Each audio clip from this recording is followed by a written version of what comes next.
We're in Way Media.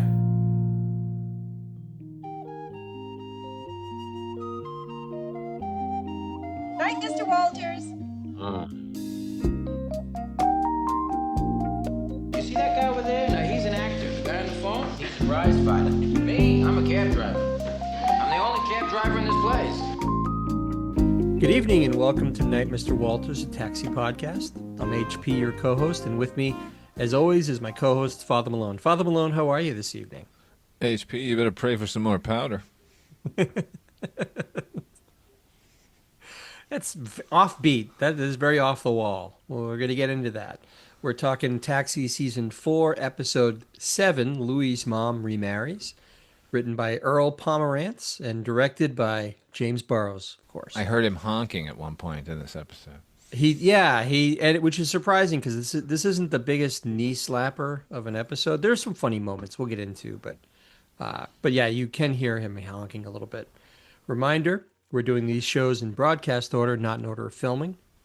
So here, Father Malone, we start in the garage as Elaine is explaining to Tony that they just need to accept that Latka has multiple personalities and Vic Ferrari is one of them. We're sort One of those dropped. typical sitcom conversations you drop into.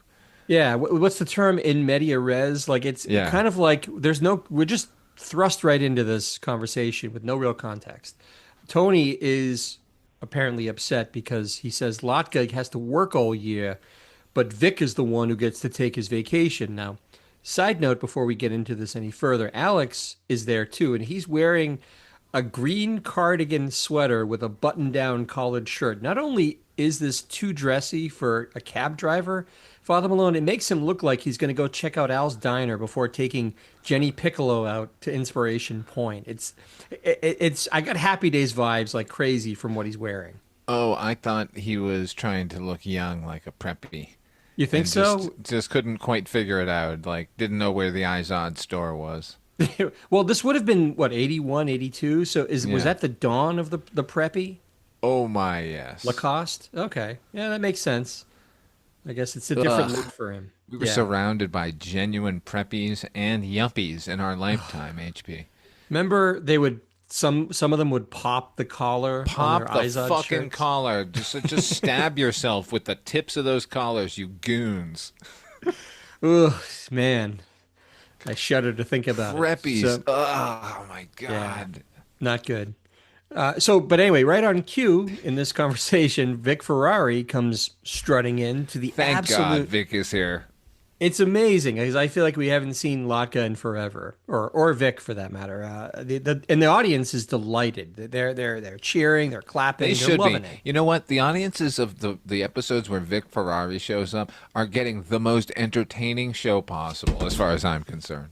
Yeah, but it's also easy for me to see why Andy Kaufman might be getting a little bit bored with playing Latka because he's becoming the Lenny and Squiggy of the show. Like they just walk in and everybody's like, "Woo, yeah, clap!" Without even having done anything.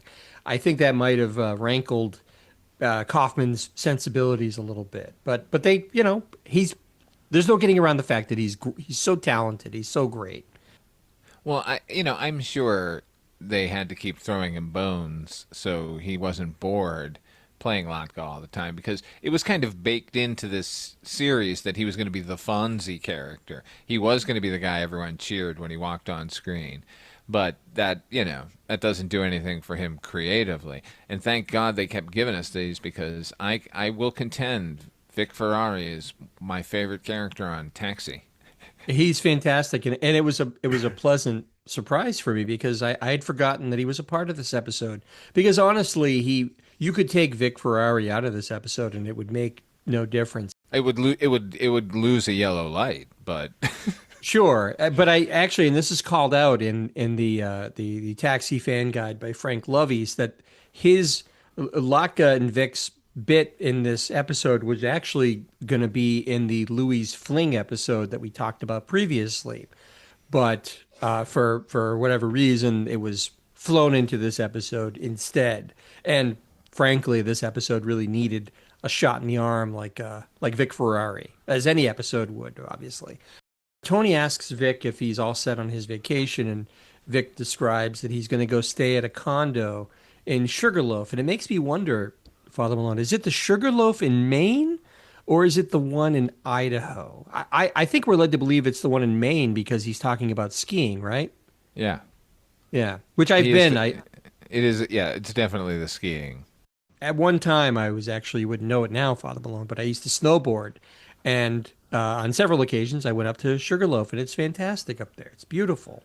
I went skiing one time in my life, and that was enough for me. Did you, we've never talked about that. And all the time I've known you, you only tried skiing once, and that was it. That was it. It was good. What How I old were you? discovered about I've been back. Maybe I've been twice actually. Yeah, come to think of it, I did give it a second go. I'm of the type that will do that at least. But I found both to be horrendously uncomfortable, and I just really enjoyed sitting in the lodge. Yeah. That to me is a perfect winter vacation. Having gravity drag me down the hill on sticks, not the best. It can be scary. I didn't do any skiing as a child. I never it just wasn't something that was a priority for my parents. But I did later in life when I started dating my now wife. She would take me. I would go snowboarding. And I took lessons and all that. And I got actually. I would say I got pretty good. I stopped snowboarding some years later, and I just never got back to it. Now I'm probably too old to take it back up. But there is, it is fun. I always fretted about getting on and off the ski lift because I didn't want to be one of those assholes who falls and they have to stop the lift and pull you off. It was always very fraught for me to get off the lift. Just another potential indignity that comes with skiing. Or just, in my case, life. I mean, let's be honest. Tony asks Vic how he's going to pay for this vacation, and Vic replies that he's going to have roommates for this vacation. I love this bit with Vic is awesome because it feels like this little self-contained stand-up routine. Vic says he has to find he's got to have 4 guys. I love this. Yeah, this rundown of the perfect 4 guys you would take on a bachelor type vacation. It's so of the time because it's all about like a guy's trip and they're out for romance and adventure and all this kind of stuff. So he says the first guy has to know how to cook. He has to know how to cook, which ties in with the sort of male, feminine, understanding women aspect that they need. Which that surprised me that was thrown in. So, and if we're boiling it down to a type, we're clearly talking about an Alan Alda type of character, right? Somebody who's sensitive, who can sensitive cook Joe, yeah. Any Charles Grodin character from the 70s. Yeah, sensitive. You're right. It's about being sensitive. So that's the first guy. The second guy has to look good in a turtleneck and play the guitar. And then Vic points to himself. That's Vic. Yeah, he says, namely moi. And then the third guy has to be a loser so that he can make the rest of the guys look sensitive. Like, hey, they brought this schlub up with them. They're taking pity on this guy. They must be good guys, right? And then the best part is the fourth guy has to be an Austrian guy named Nicky. And Vic says, he said, don't ask me why, but you simply must have one. Which is awesome because it's like the mind reels, like, why do you need an Austrian guy named Nicky? And then it makes me think that maybe, is it like a Schwarzenegger type who looks good in a turtleneck and attracts the women? Or it's the aloof German student a la Dieter. who can maybe, has a little bit of an international flavor for the women. Exactly. Maybe a little hyperkinetic. Probably wearing something from the decade in the future.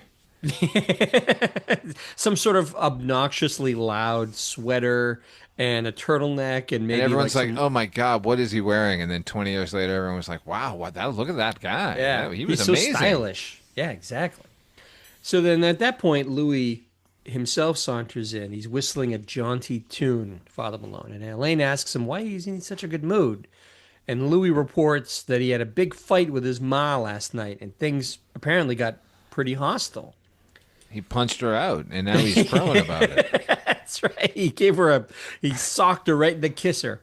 So Louis goes on to tell Rieger that his ma, he tells this little story about his ma belongs to this club called, and this sounds awful, Life Begins at 70. And it just Yeah, feels good so lord. cringy to me. It's like people saying I'm 70 years young. You just want to punch them right in the face. Yeah. It makes it feel like, when people get so old, they tend to become sort of infantilized. Oh, it's the worst. Ugh, hate I that. fought in a war. Yeah, exactly. I was part of the greatest generation, you fuck. You're offering me a cookie like I'm a fucking baby? Do you know that I bayoneted a man?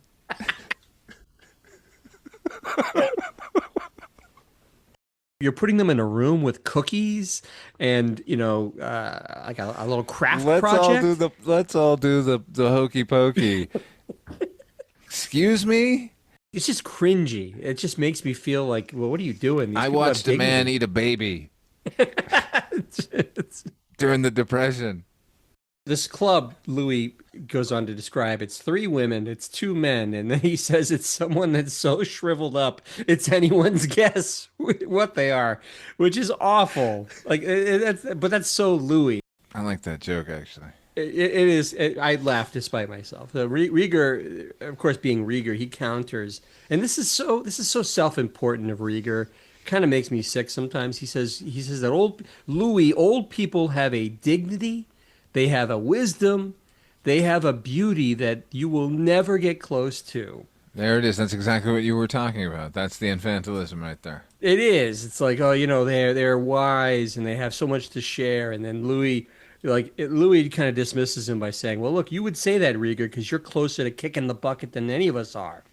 And he goes on to say, Louis talking about this club, they have guest speakers occasionally, Oh, and a few, you know what I liked about this scene, HP, yeah, go is for it. that he's telling the story effectively to three people, which is Yeah, Rieger, Elaine, and then Tony. Tony. But each of the characters leaves, but it doesn't interrupt his story, which felt like a good joke, but it also felt very, very real to me because I've seen people do that. Like they're telling the story to the room, and as people like vamos because they can't take the fucking story anymore, he continues just narrowing down the audience, and I don't know, that really delighted me. No, and that's true, and that doesn't become apparent until maybe the second or third person that he's going to, because first he goes to talk to Rieger and he kind of walks away and disgust.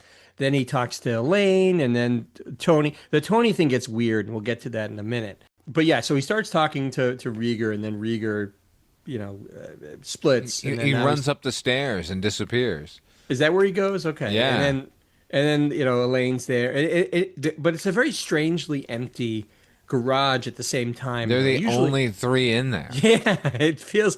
Usually, there's some actors behind them that add texture to the scene. These old codgers with the page boy caps and stuff, but there's none of that here. Oh, I should say Reverend Jim is also there in the background somewhere. So it's four of them, but it is very empty. Feels like a stage for the first time. It did actually feel like a stage. It was a little odd that, It was very no activity in there is death. Yeah, no bustle, and that's what you need from the garage. A little bit of bustle and a little bit of It gets hustling worse around. later though. It gets much worse. We're getting to that. You notice this too, it sounds like. Louis says the club has guest speakers every once in a while, and a few weeks ago a guy came in and showed travel slides, and that guy apparently struck up a friendship with Louis's ma and asked to take her home. And Louis came home from this miserable hard day's work that he describes, and he walked in on Ma and this other guy, and now they're evidently smitten with each other. These two old folks from this club, Life Begins at 70. Now, I mentioned this as a side note.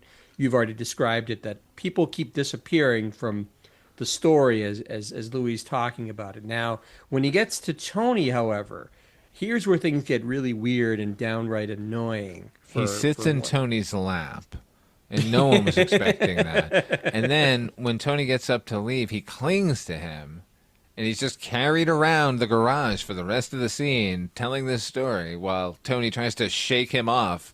Now, Tony is sitting at the bench in front of the coffee machine, and then Tony does this thing where he throws his lunch bag, grenade style, as a distraction in front of Louis, who's not fooled in the least. and then he makes a show of hiding behind the coffee machine. But what happens when he? Because I know you're talking about this, Father Malone. What happens when he goes behind the coffee machine? What would the power goes out and then comes back on? No, I didn't. You saying the machine went out and then came Oh back? yeah, yeah. Oh, you're talking about the set moving. Yes, the brick wall that's behind the coffee machine, lunkheaded Tony, just like he did with the pillar where the That's phone right. is. He did the same thing. He's such a clodhopper that he can't control himself. He goes behind the thing and he makes the set that's meant to look like a brick wall shake, which again completely breaks the verisimilitude of the garage and took me out of the scene immediately. But I'm actually fascinated by the fact that you're saying that he also must have unplugged the coffee machine while he was back there. Did it blink on and off or Oh something? yeah, no. As soon as he went back there, the lights in the front of the machine went off, and then when Danny DeVito turned back around and he was gone and everything had settled, the light came back on. Oh, I didn't. That would have incensed me further, beyond the fact that he made the set shake. I mean, what a Yeah, it was all clumsiness, and it's a silly gag anyway because like look over there and then you dive behind a coffee machine yeah. like. But he didn't dash. It wasn't like he like Well, ran. he's fleet of foot, man. Did it very quick. I got to give Tony that. Like He's graceful. I had no, as far as surprising things in Taxi, I had no idea Tony was going to get up and jump behind a fucking coffee machine. I guess that's fair. That's fair to bring that up. I just couldn't believe that he bumped into that set dressing and ruined the quality of real life that we were used to in this thing. But anyway, so only Vic is left at this point. So Louis continues the story with him. Louis's last words on the story are that now the guy and Ma, this guy that they've struck up a friendship, now they're talking about marriage. And at the sound of that word, Vic being Vic says, "Check, please," like in this very, and he walks away. So now Jim is the only one left, and Jim, in fact, beckons him over to finish the story. And now the climax of the story that he's telling is that Louis and Ma got into an argument about the marriage. Louis is dead set against it, and he gave his mother an ultimatum and said, "If you marry this guy, I am no longer your son," which is fucking terrible, Father Malone. Didn't we already do this? We went through this when he put her in a nursing home, or Wasn't she that left the him. exact Actually, same fucking plot of this? it's somehow worse because in this case, this could be. Elaine says this later on in the episode. This could be Louis's mother's last chance at happiness, Yeah. and Louis is basically ripping that from her for his own selfish reasons, as we're going to find out. Yeah, like again, we've seen this part of Louis. We've seen this side of his relationship with his mother. Like, there's nothing new going on here. No. It's just the contrivance of that there's a marriage involved, and that it's a Japanese And that made me uncomfortable for a variety of reasons. for a because- variety of reasons. As soon as they said it, I was like, "Oh no, where are we going from here?" And knowing Louis De Palma, I was expecting a flurry of terrible Japanese jokes. Yeah. So kudos, Earl Pomerantz, for curbing that instinct, because I don't think they ended up doing that at all. By the end of the episode and the ceremony, like I'm not going to ruin things by saying that they do try to go through with this marriage, and it's a traditional Shinto ceremony, and it's actually treated very respectfully. And we'll talk more about that when we get there. So yes, it has the edge of being based on prejudice on Louis' part, but they, to their credit, they never go as far as you fear they might, especially given the fact that this is 81, 82, and this is Louis we're talking about. So thank goodness for that. So at this point, the rest of the cabbies have filed back into the garage. And Elaine, hearing this ultimatum that Louis has given, is aghast. And he asks Louis how he can do that to his own mother. And this is when Louis says, "You know what the worst thing is? The worst thing is that the guy Ma wants to marry is Japanese, and he wants to take her to Japan." And that's Sounds probably awesome. Go. I would love to go to Japan. It's one of my bucket list In destinations. 1981, his elderly mother wants to move to Japan and basically live in the future. Go. Absolutely. Go. Enjoy life while you still can. Can I visit you, Ma? So Elaine castigates Louis for spoiling, like I said, what could be his mother's last chance at happiness. But Louis plays it off saying, nah, Ma, I'll get over it. She might throw a minor curse at me, but that's it. And just at that point, Louis's mother walks in. Again, played by DeVito's actual mother that we saw in the episode where he puts her in a nursing home. She's really good in this one. I did not think she was any good in the first time we met her, but I think she's really natural here. She's really good and very, very funny. Her delivery is very good. So she comes in demanding to speak to Louis, who immediately becomes incensed at this development.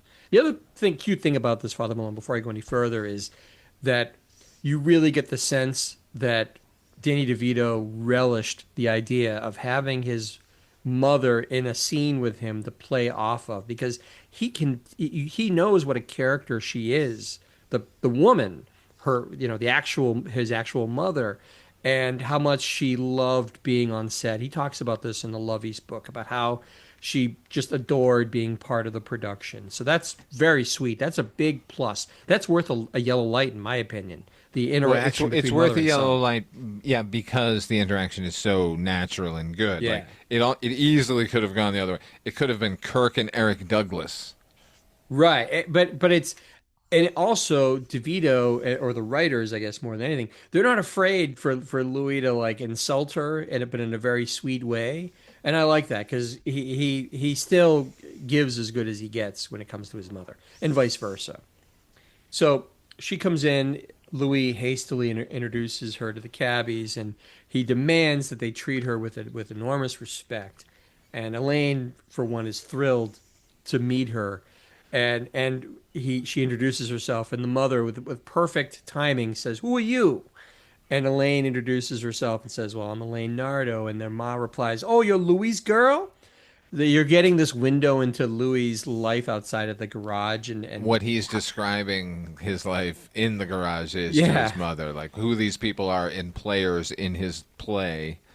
and that becomes effectively like the crux of the scene, because each cabbie in turn is being introduced, and you're hearing through the mother what Louis is reporting back, like his version of events basically, and then having described her as Louis's girl, like immediately like chills out their interaction, and Narda looks rather upset by it. Then next is Alex, who Louis's ma knows as, quote, the Jewish fella that Louis is always helping out, which I think is great because we know that the exact opposite is true. Alex is the one that's dealing with all of that. But and there's also a slight racial edge to the fact that he's described as the Jewish fella, Yeah, which yeah. I think is also a little discomforting, but very much in line with Louis. Well, I think if there was a Puerto Rican cabbie, then it would have been you're the Puerto Rican cabbie, and the fact that they're Italian is the only reason they don't say to Tony, "Oh, the Italian Yeah, the boxing Italian guy." guy. There was a time in a generation of people who would call out your nationality not because they were putting it down, but just as a means of knowing each other because they had all grown up in this sort of clannishness that they needed to survive in early America. Can I just say that? Yeah. So then Tony is introduced, and Louis' ma says, "I can't believe what Louis says about you." And she asks Tony, "What city are we in?" And Tony asks her, he kind of stops and asks if it's a trick question. And Ma turns around to Louis and says, "Well, I'll be damned." It's great. Because, clearly, We don't need to say any more than that. no Again, this more. episode is mostly smartly written when it comes to the dialogue. Yeah, the stuff with Louis and the mother is really cute, and it's gold. It doesn't mean the rest of the episode can support that, but Oh at least no. that is very good.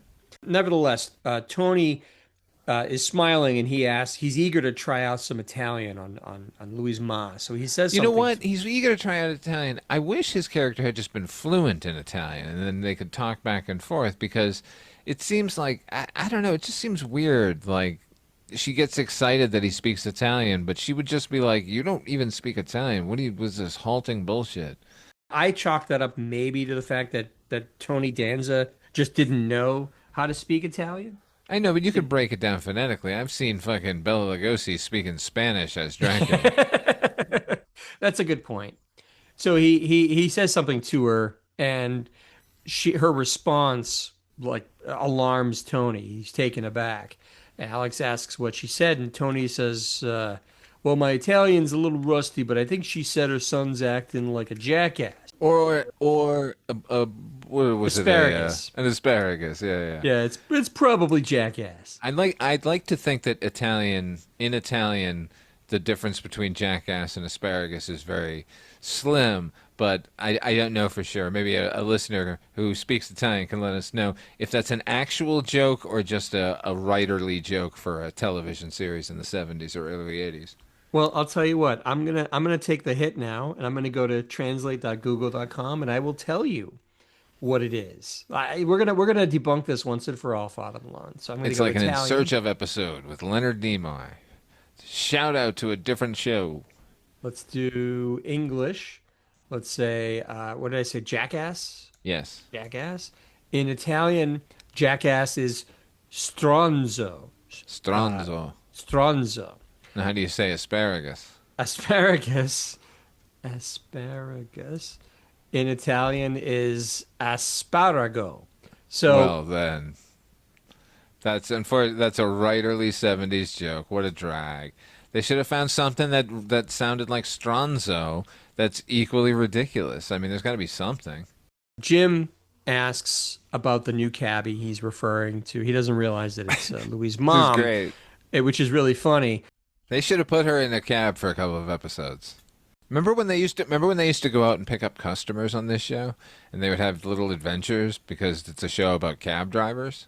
We talked a little bit about this offline, Father Malone, and I'm forced to admit here we are. We're 7 episodes into the 4th season, and I think that the show is struggling a little bit. I think we can take a moment here to admit that just like what you just said, like this show used to be about these funny little adventures they would go on and the interactions they would have with customers and what would happen. But now we get precious little of that lately. And it's more about their exterior lives, more so than their cabbie lives. That's not a good development here.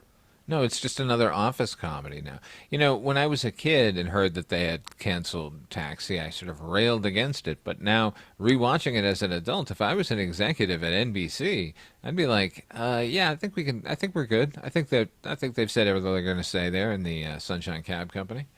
Well, it is fascinating because I can't think of the last time I watched all of these episodes in sequence, one after the other. And now that this series of podcasts demands it, I'm forced to agree with you there, which is they can't all be gems, certainly, but there's more misses than hits lately. And I hope we can pull out of this a little bit soon. I think we will, because I know we've got some characters coming up that are beloved that will improve the situation. But yeah, I think it's totally worthwhile to take a moment and acknowledge that the show really isn't been so hot for maybe the last few episodes. The Taxi equivalent of a pregnancy is coming up. They're going to add Simca. So it's like the cousin Oliver situation. Absolutely. We Yeah. need some fresh blood here in the cab company. Yeah, but unlike that, the Gambit actually worked 100% here. Like Oh yeah, usually, because, yeah, she's so fucking. She's just a force of nature. Like she brings up everyone's performance. It seems. yeah. So we're almost there. We're getting there. We talked about Jim thinks that she's a cabbie, and Elaine corrects Jim that it's actually Louie's mother. Jim compliments Louie and walks off in a daze, which prompts Louie's ma to say, "You let him drive a cab?" When you think about it, she's not wrong. No, in this episode in particular, Jim is completely burned out. This is actually one of my favorite iterations of Jim, like the total burnout, who just wanders up and says, "Well, he'll never have what I have, which is this donut." That's true until we get to the wedding ceremony where it's like a complete 180 from that. But we'll get there. Right, because he's both things. Yeah. No, it's you get to sort of see both sides of him. And I agree. We're really getting a burnout Jim during this garage sort of scene. So Ma insists to Louie that she wants to marry Mr. Fujimoto, who's the gentleman that's been spending so much time with her. Louis continues to push back against this idea. Ma asks Louis to simply just meet this guy. And if Louis doesn't like him, she won't marry him. She promises this to Louis, and Louis says, "What do I have to lose? Oh, of course I'll meet him." And then we cut to, where else do we cut to, Father Malone? When anyone has a some sort of meeting or something, they have to, catch up with somebody over food. Of course, it's Well, Mario's. it's a B-roll fest of Mario's again. It is. All the sad, old, tired B-roll. Mario's. Although, at least we don't get the same B-roll of the Fonzie doppelganger walking in with his friend. No, It's we get the daytime. other one of the guy walking out. We've seen this guy leave Mario's a million times now. Well, he's probably a cabbie. That's why he's always He's a there. health He's always inspector. leaving. So we cut inside Mario's, and Louis and Ma are seated at a table, and a very, I gotta say, a very distinguished looking Mr. Fujimoto walks in. He's smiling. He looks every bit the sweet old man who just wants nothing but the best for his bride to be, Louis's mom. So he's smiling. He comes over to the table. He's complimenting Louis's mom over and over again. He just seems so Gabriella. sweet. Gabriella is her name. We find that out here.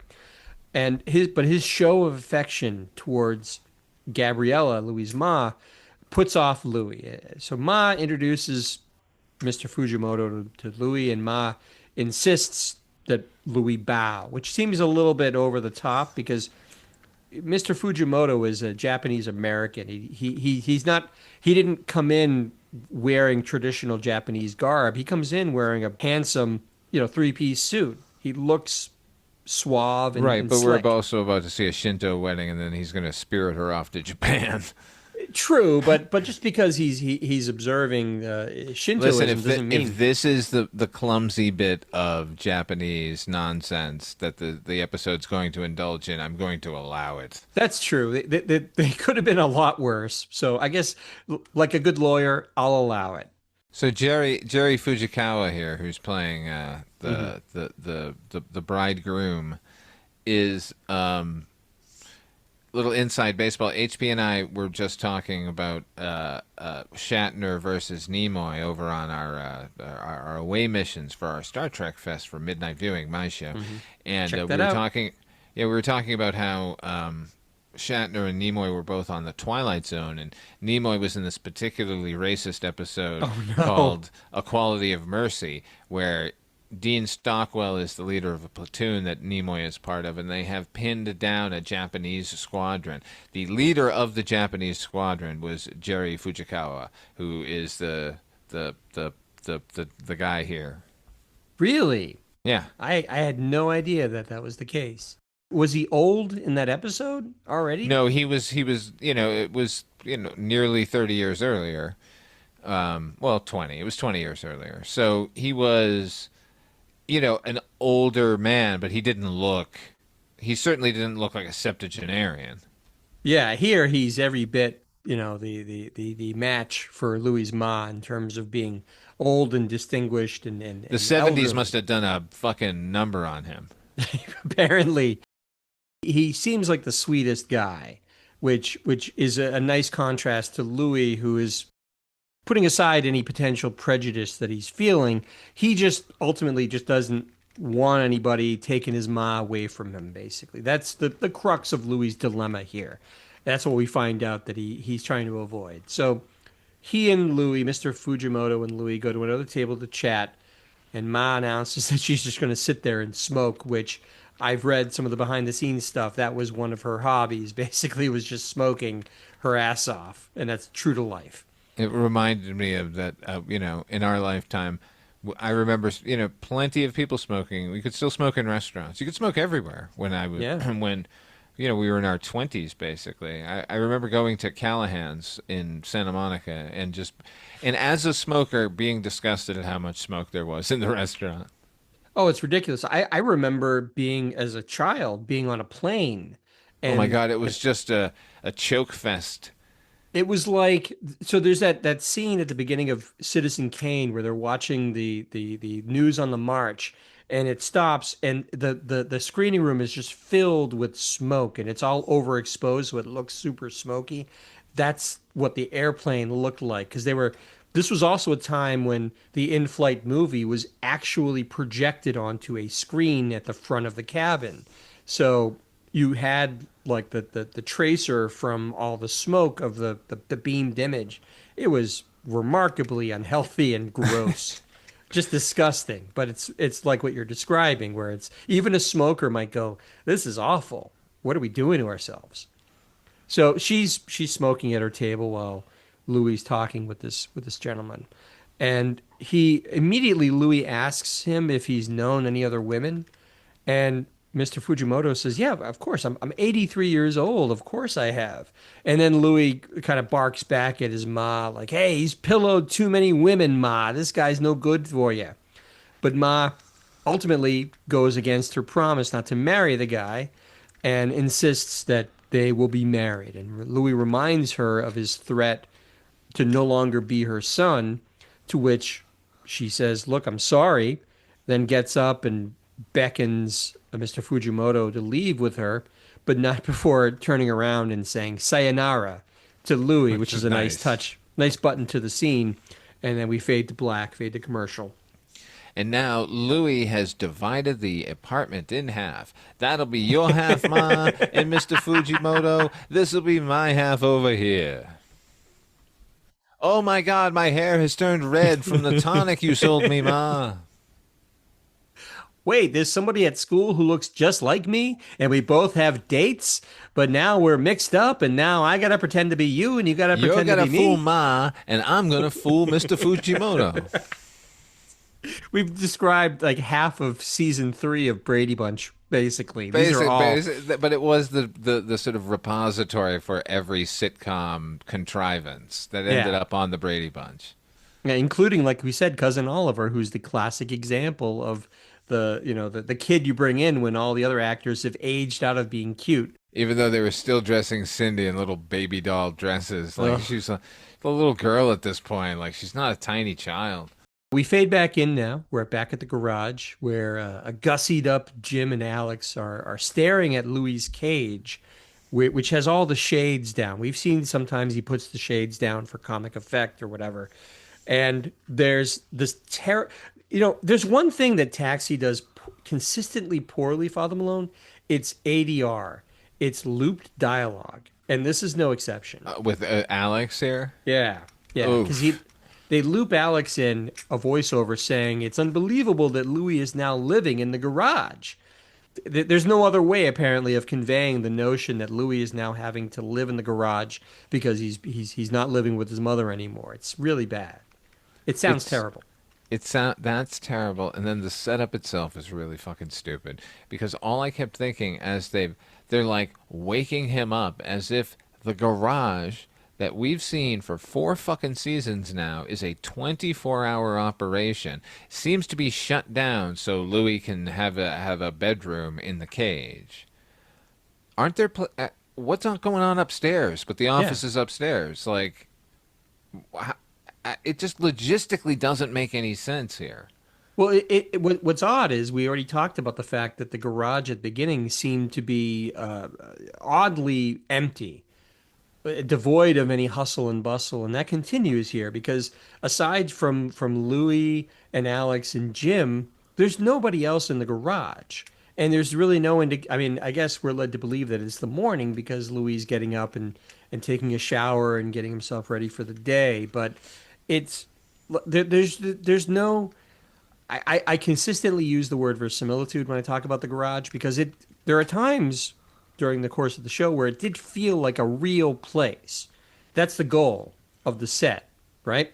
But in this episode in particular, putting aside the fact that Clodhopper Tony is bumping into walls and making things turn off and on, this doesn't feel like this feels like a set for maybe the first time in a long time, and that's very dismaying. Yeah, and like I said, it just feels like It feels like a clubhouse. It doesn't feel like a cab company Yeah, anymore. it's not a business anymore. At It's least as Central Perk. It's, it's it is. It's Mr. Carter's classroom. It's just a place to hang out. There's nothing really that distinguishes it from any other clubhouse, to your point. Vic at this point barrels in. He's clad in a loud ski sweater. He's toting some ski boots. He's got a suitcase. Vic asks Alex to tell Louie that he's going to leave early so he can beat the weekend traffic. Now the thing of it is, when I think about it, this has to be Maine because he's driving from yeah. New York, so it's not that crazy of a trip, right? He's just going to drive from there to Maine, a few hours, what have you. Yeah, it's like a 4 hour drive, but he's definitely not going to fucking Idaho. No, and upon reflection, I don't think Idaho, the one in Idaho, is known for its skiing. I think it's more about hiking, but he's clearly going skiing. That's his Definitely. that's his goal.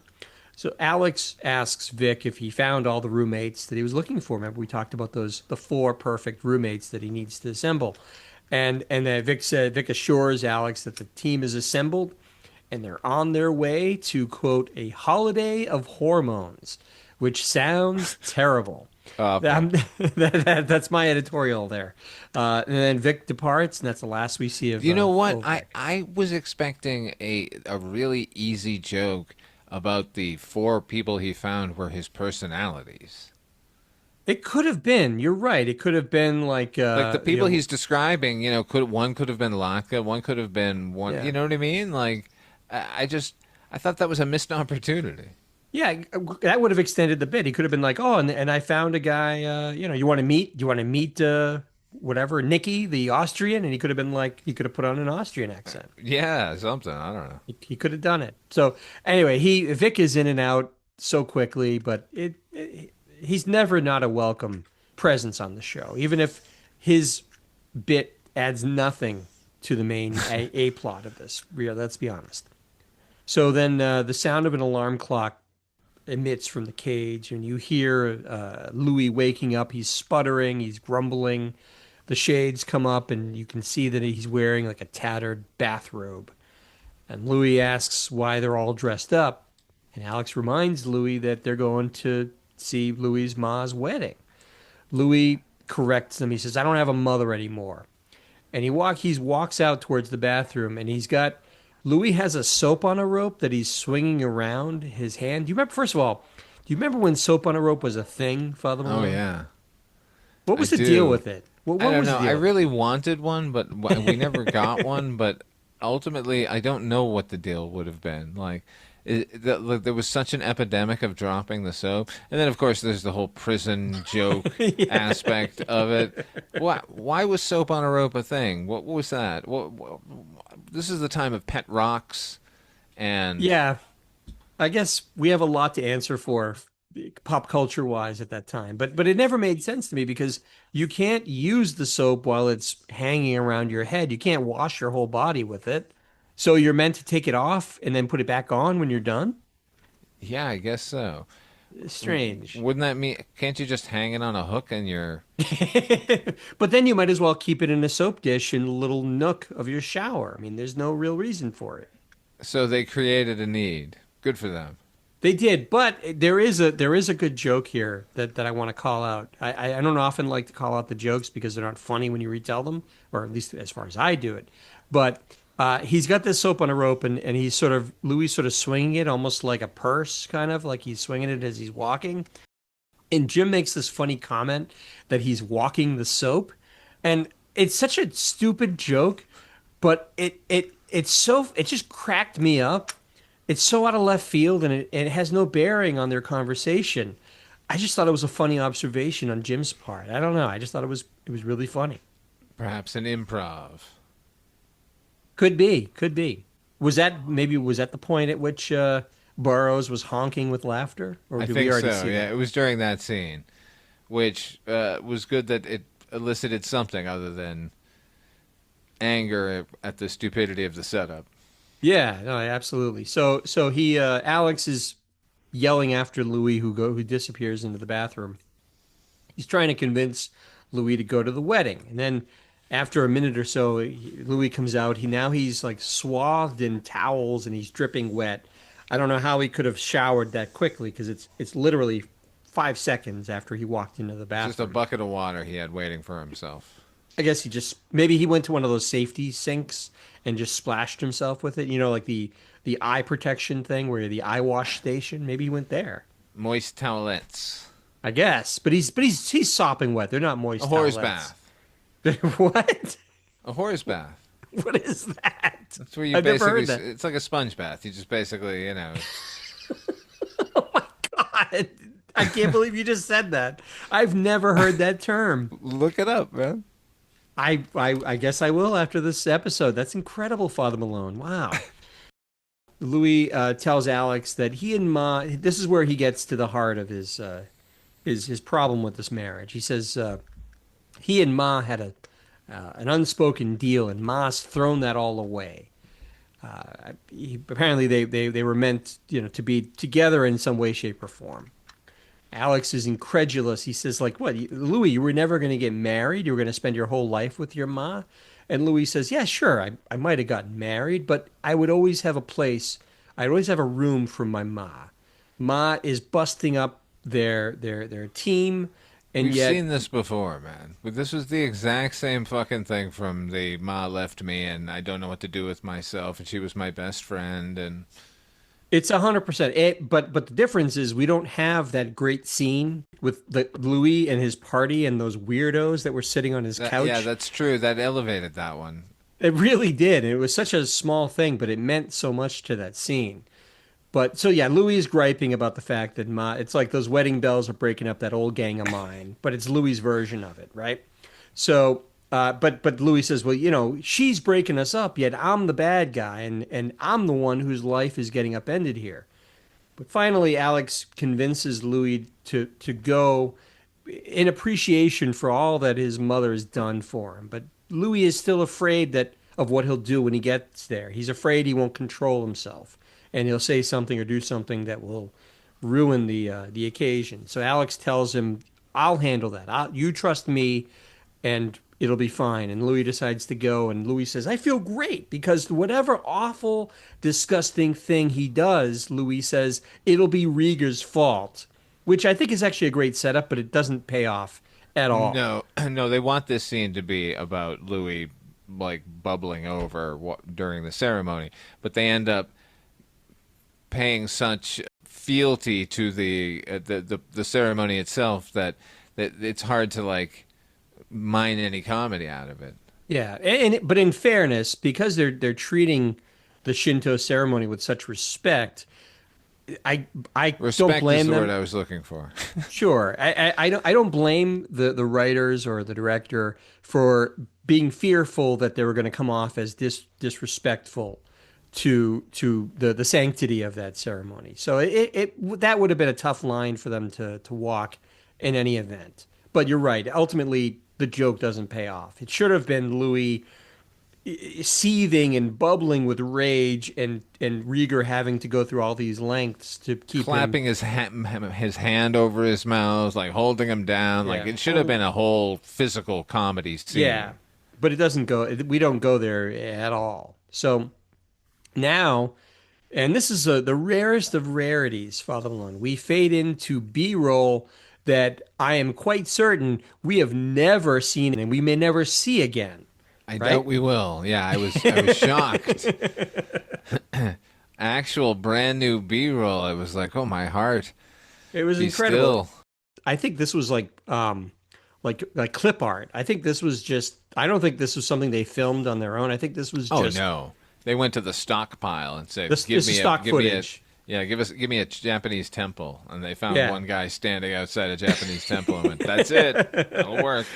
Yeah, it's the outside, it's the exterior of the Japanese temple that we're led to understand is where the wedding is taking place. So we cut inside, and I gotta say, the art direction, the set decorators have had their ups and downs over the course of 4 seasons. This was actually, I thought, a pretty decent stab at the interior of the temple. There's paper doors everywhere. There's It was okay. they're on a tatami mat. They could have done the same on Three's Company. Like there was no, they didn't go above and beyond like they usually do. Remember that gymnasium with the paintings Oh, it was of the amazing. arrows everywhere? And Yeah. this is a Shinto shrine that they could be fucking up, man. And they're just like, yeah, we'll throw up some paper walls and some tatamis. So it may not have had the texture of the spelling bee gymnasium, but what it did have was scale. Like it That looked is true. It is suitably big. huge. Yeah, it looked big because there's probably altogether there's like aside from the cabbies who are all sort of sitting on the left-hand side, there's a whole other group of people that their backs are to us that are facing forward. There's probably another 15 people sitting there, and then there's all these attendants, and the ceremony gets underway. So it's suitably, it felt like a large or a medium-sized Shinto church. Not that I've ever been in one, but it felt that part of it felt pretty authentic. But you're right, it doesn't require a ton of set decoration to throw a mat down. It's fine. It's fine. I didn't I have a mean, big it's problem with it. serviceable for tax. Yeah, I mean, I'm Yeah, not yeah, yeah. expecting a Kurosawa film here. Sure, but I didn't think that they completely cheaped out on it and it was inauthentic. I thought it was, I would give it a B minus. Put it that way. Like I said, there's a pretty decent turnout. The cabbies are sitting at stage left with Louis, who's already disgusted with everything. Jim, now here's where we get into something interesting. Now we talked about Jim being extra spacey and burnt out during the early part of this episode. Now he is taken he because he's the spiritual one out of the group, he is the one to explain the ceremony and what it means and what the meaning of a lot of what's happening is. And so but when he talks, he's not talking in that sort of burnt out Jim bubble speak. He's talking like a very clear-headed, respectful, observant student of religion that he Right. really kind of is. This is Jim's one thing where he can focus up and be the guy that he was before he dropped out completely. Right. So he's able to like kind of get it together for this, and he's in his element. Yeah, so he narrates each of the actions. It's great. It's one of my favorite things in the episode. It is fantastic. It's very, very cool. So he says to the cabbies that this is going to be such a moving ceremony. He says a Shinto wedding is one of the three best ways to get married. I love this little bit because it's cute. It's not a And like it's laugh true. out loud thing, but it is true. So he says the best ways are a Polish wedding for the dancing, Shinto for the poetry. And naturally, Alex is curious and he says, well, what's the third way? And Jim replies, Vegas, which gets a laugh. And he says, for the glitter. Obviously, a Vegas wedding for you, Father Malone, is near and dear to your heart. So, I thought You that were was kind of there? cute. I was there. I We saw were you. married by Dracula on the I strip. saw you It's there dressed as fantastic. Ed Wood. It was one of the most remarkable experiences of my life to be at that wedding because Vegas weddings are often talked about by people and seen in movies and TV shows, but rarely does one get the opportunity to not only be at one of these weddings, but actually one of your requirements was everyone had to dress up. So I dressed up as a zombie. One of our friends from high school was a Droog from Clockwork Orange. Another was a director who actually happened to be a real director who I won't name names, but he was actually a real director that was a friend of yours from California. So it was a very cool experience. It was a lot of glitter.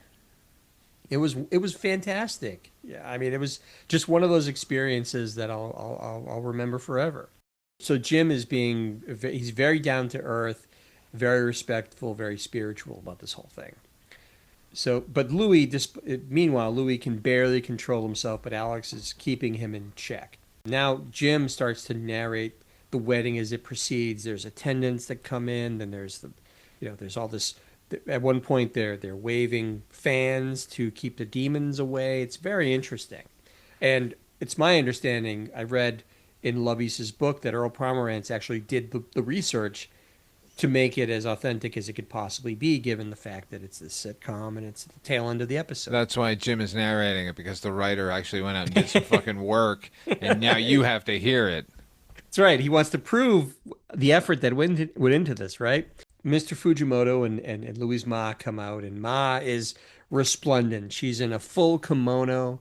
She's in a kind of a geisha wig sort of thing. I don't know if that's accurate or if I'm being insensitive, but it's sort of like it's this dark black wig that she's wearing. The total Japanese finery. They're both her and Mr. Fujimoto are wearing. It's awesome.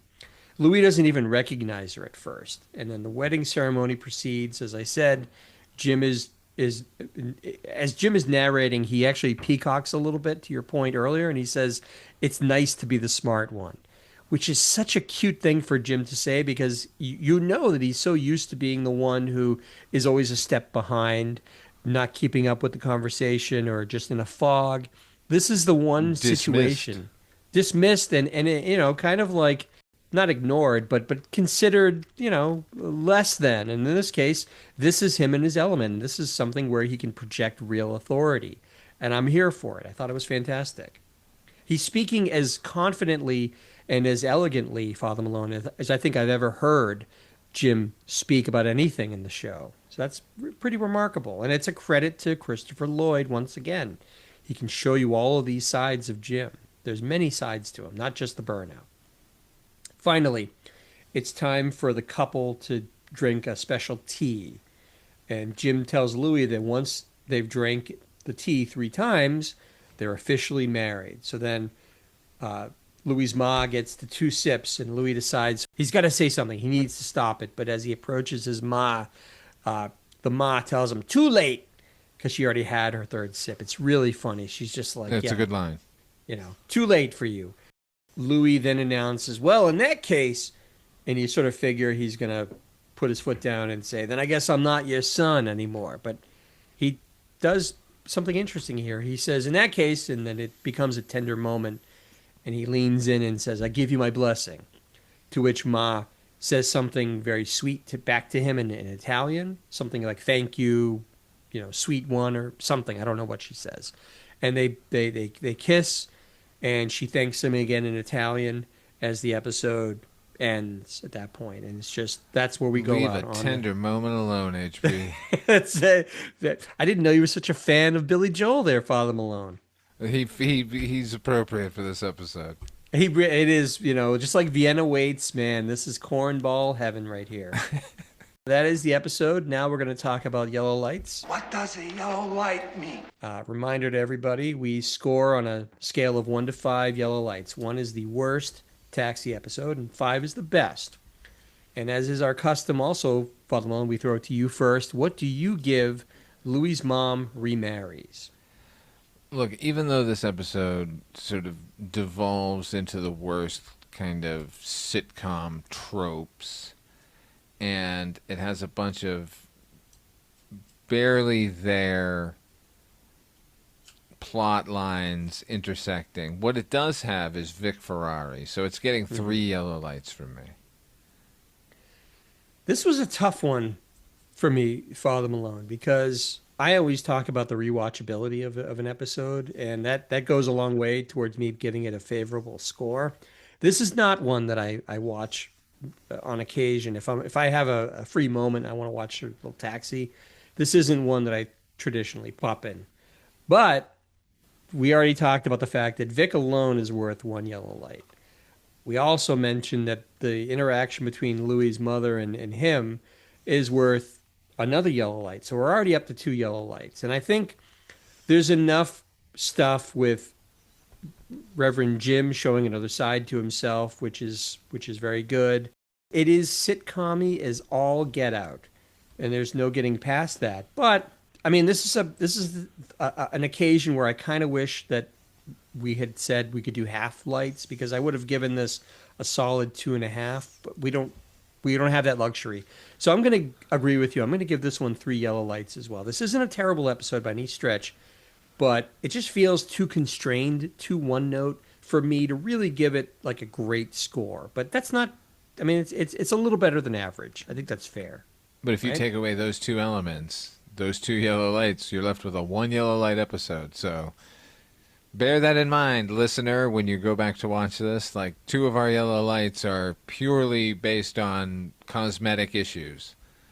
It's worth it just to see Danny DeVito's real life mother get to stretch a little bit more and show more of her personality. I think it's worth it just for that, but not much after that. So, three yellow lights from myself, three yellow lights from Father Malone. That's going to do it for this episode of Night Mr. Walters. Father Malone, where can folks find you when you're not clocked into the garage? Well, I host a show called Midnight Viewing. It's on twice a week, every Friday. It's Father Malone's Weekly Roundup, where I look at things that are currently streaming or in cinemas. And every Monday, it's either a horror anthology television series with Mike White from the projection booth, or it's a fest with HP right here. We're currently wrapping up Star Trek Fest, and right there on the horizon, I can see it. It's Von Doom Fest. So check us out over there. I've had the pleasure of working on a few fests with Father Malone. We did Predator Fest. We covered the Predator series of movies, and I thought that was wonderful. That was such fun to do. But I got to say, Father Malone has topped himself with Trek Fest. It's been an absolute pleasure to do, and I've learned a lot. And I think anyone who has even a passing interest in Star Trek should we really owe it to themselves to give this a try. We're covering the movies. We have a separate series called Away Missions, which involve projects that Nimoy and Shatner did that are outside of Star Trek that we talk about. Columbo, we talked about. It's fabulous. So please give it a try. I don't think you'll be disappointed. As for myself, I also host the Noise Junkies Music Podcast, and I also have a Bandcamp site, hpmusicplace.bandcamp.com. Please check that out for any of my musical nonsense. Please feel free to subscribe to the podcast, write a review, or rate us. We'd love to hear from you. The email address for that is hpmusicplace@gmail.com. Once again, for Father Malone and myself, thanks so much for listening, and we'll see you all next time.